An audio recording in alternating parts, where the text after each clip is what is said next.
Hey guys, this is your host Abhishek Bhatt. I'm back with a new video. Thumbnail देख के आपको पता चल गया होगा that today we will talk about RSS. RSS के origin के बारे में बात करेंगे, उसकी history के बारे में बात करेंगे. So yeah, here we go. So now we will talk about the origin of RSS. RSS की स्थापना किसने की? RSS की स्थापना 1925 में डॉक्टर केशव बलिराम हेगड़ेवार जी द्वारा नागपुर में विजयदशमी के दिन की गई थी।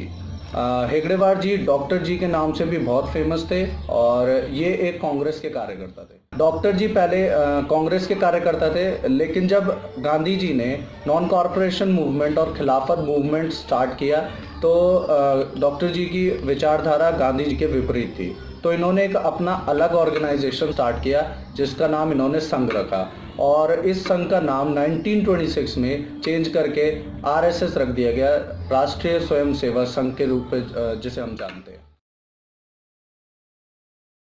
सो now we will talk about RSS. RSS का नाम कई बड़ी पॉलिटिकल पार्टीज के साथ जोड़ा जा चुका है, लेकिन आरएसएस हमेशा अपने आप को एक पॉलिटिकल ऑर्गेनाइजेशन ना होते हुए एक कल्चरल ऑर्गेनाइजेशन ही बताता है। इनकी आइडियोलॉजी की बात करें तो इनकी आइडियोलॉजी हमेशा से हिंदुत्व को बढ़ावा देने की रही है और इनमें हमेशा 2500 से 3000 लोग ऐसे होते हैं जो अपनी पूरी लाइफ डिवोट करते हैं आरएसएस को और इन्हें हम प्रचारक कहते हैं। इनमें से कुछ प्रोमिनेंट लीडर्स भी रह चुके हैं, प्रचारक कुछ प्रोमिनेंट लीडर्स भी रह चुके हैं, जैसे कि अटल बिहारी वाजपेयी और करंटली जो हमारे पीएम है, हमारे देश के पीएम है मिस्टर मोदी जी, वो भी प्रचारक रह चुके हैं। स्टार्टिंग में जब आरएसएस की स्थापना की गई तो इसकी शाखाएं केवल महाराष्ट्र तक ही सीमित थी, लेकिन 1930 आते आते इनकी शाखाएं सेंट्रल इंडिया से होते हुए नॉर्थ इंडिया तक ग्रो करने लगी थी और टिल द एंड ऑफ 2019 का आंकड़ा अगर हम देखें तो इनके मोर देन 60,000 शाखाएं थी ऑल ओवर इंडिया में। ये शाखाएं मोस्टली हर एक सिटीज़ में होती है और इन शाखाओं में वीकली और मंथली सभाएं लगती है। इन सभाओं में मोस्टली हर एक एज ग्रुप के लोग प्रेजेंट होते हैं। इनमें बच्चे भी आते हैं और बड़े भी आते हैं। बच्चों के लिए इनमें गेम्स खिलाए जाते हैं और एडल्ट्स को यहाँ एक्सरसाइज कराई जाती है और इसके साथ साथ लोगों को यहाँ पर नेशनलिज्म और कल्चरल से रिगार्डिंग बातें बताई जाती है, उसका ज्ञान दिया जाता है। तो अब हम आरएसएस की ड्रेस के बारे में बात करते हैं, उनकी यूनिफॉर्म के बारे में बात करते हैं। आरएसएस की एक टिपिकल यूनिफॉर्म है जिसमें कि ब्लैक कैप, वाइट शर्ट और हाफ पैंट है खाकी रंग की, जो कि 2016 में रिप्लेस होकर फुल पैंट हो गई थी। इनमें एक प्रेयर गाई जाती है, आरएसएस की सभी शाखाओं में ये प्रेयर गाई जाती है जिसका टाइटल है नमस्ते सदा वत्सले मातृभूमि। आरएसएस के लीडर को सर संचालक कहते हैं। आरएसएस में कोई भी एंटायर डेमोक्रेसी नहीं होती है, दैट मीन्स कोई वोटिंग सिस्टम नहीं होती। जो अपकमिंग सर संचालक है उसका चुनाव जो प्रेजेंट टाइम में सर संचालक है वो ही नॉमिनेट करता है।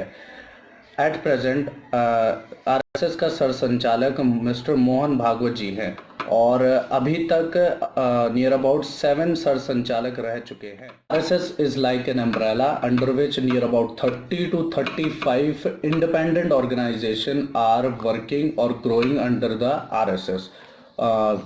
सम of them are known to be like ABVP, Akhil Bharatiya Vidya परिषद, बजरंग दल, विश्व हिंदू परिषद, राष्ट्रीय सेविका समिति एंड या लघु Udyog Bharati. Laghu Udyog Bharati is regarding the small scale industries और या ये स्मॉल स्केल इंडस्ट्रीज को बहुत ज़्यादा सपोर्ट करते हैं।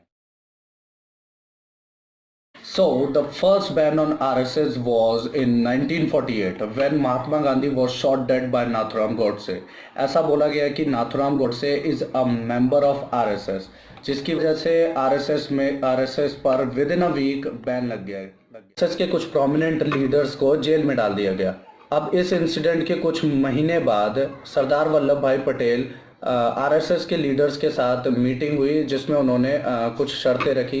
The first one was acceptance of our constitution and the second one was acceptance of tricolour. ये दो शर्तों को आरएसएस के लीडर्स ने ऑन पेपर माना, जिसकी वजह से उनका फर्स्ट बैन उनसे हटा इन 1949।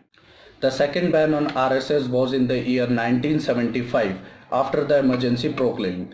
The reason behind this ban was because RSS ने जेपी मूवमेंट को सपोर्ट किया था and which was against Indira Gandhi at that time.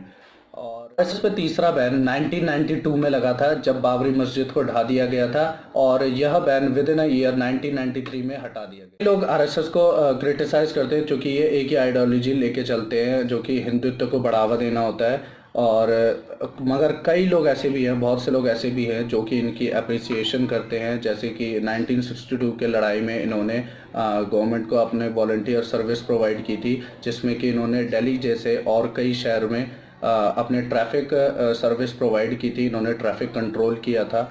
और ऐसे ही देश में कितनी बार नेचुरल डिज़ास्टर्स हुए हैं जहां पर आरएसएस के कार्यकर्ताओं ने आगे बढ़ चढ़कर साथ गवर्नमेंट का साथ दिया है और या लोगों की हेल्प की है और उनको ज़रूरी सामान प्रोवाइड किया है। So guys, this was all about the history and origin of RSS. Hope you get some informative knowledge with this video. And yeah, if you like my video, so please show your love by sharing this video with your relatives and with your friends. And watch this video complete, like पूरा देखें video को और share करें जितना हो सके। और yeah, thank you guys.